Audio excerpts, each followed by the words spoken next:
And with this, ladies and gentlemen, we would start the third edition of the Real Estate and Infrastructure Investors Summit.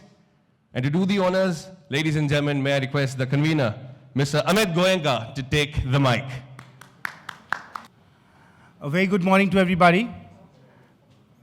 It's indeed a very large honor and privilege for me to welcome our very distinguished chief guest, the Honorable Shri Hardeep Singh Ji Puri, our Honorable Minister of State for Independent Charge, Housing and Urban Affairs, Ministry of Housing and Urban Affairs, Government of India. Our guest of honor, Shri Rajneesh Kumar Ji, Managing Director, State Bank of India. Our guest address speaker, Shri Kalyan Raman Ji, MD and CEO of National Housing Bank. Other dignitaries present amongst us, my colleagues at NAREDCO and APREA, and distinguished friends, partners, and ladies and gentlemen present today morning. It was as of yesterday evening, we were wondering whether we would have the gumption, the strength, the conviction, the ability for us to continue with today's event this morning, given the weather conditions and given the general concerns that people were harboring about the weather and how the week will pan out. And we said, no, we are folks, we are friends, we are leaders of a sector that has the ability to tide over every hurdle, every obstacle, and come out stronger and come out, in a better and a more robust way with every challenge. And I'm so glad to see all of us here this morning. I think in a lot of ways it's an indication of what we truly are. It's also an honor to welcome everybody to the third edition of the Real Estate and Infrastructure Investor Summit 2017.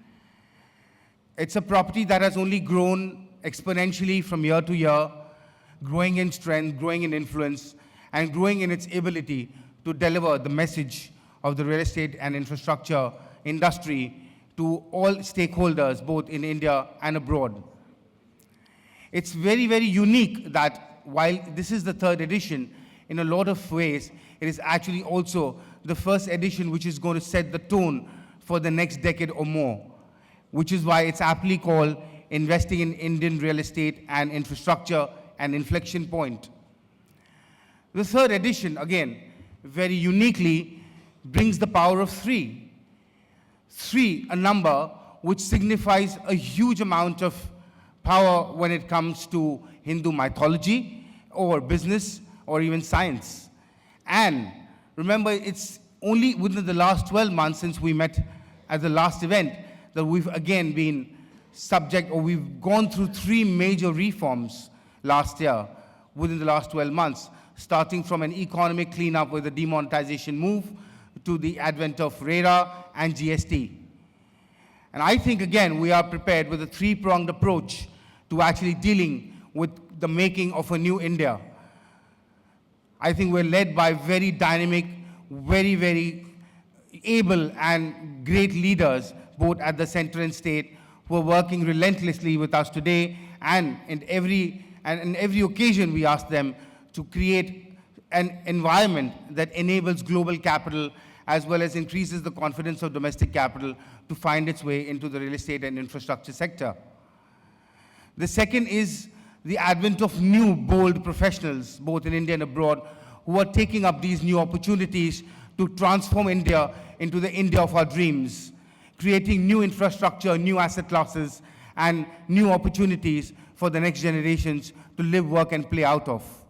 And finally, we are now privileged to have a new leadership also at the APREA, within NAREDCO, led by the very able Dr. Niranjan Hiranandani, who assumes charge as the president today. It is with this I welcome you all again today, where we will deliberate extensively on what has transformed and what will transform India into an economic power zone, into a shining example of development and growth, whether it's areas of affordable housing, logistics, warehousing, or other asset classes, commercial office spaces, and so on and so forth. I do invite each one of you to make optimal use of this opportunity, to find those reasons, to find more engagement, to find that opportunity that will generate the next big thing that India has seen over this decade. And I thank you very much for your time and your attention this morning.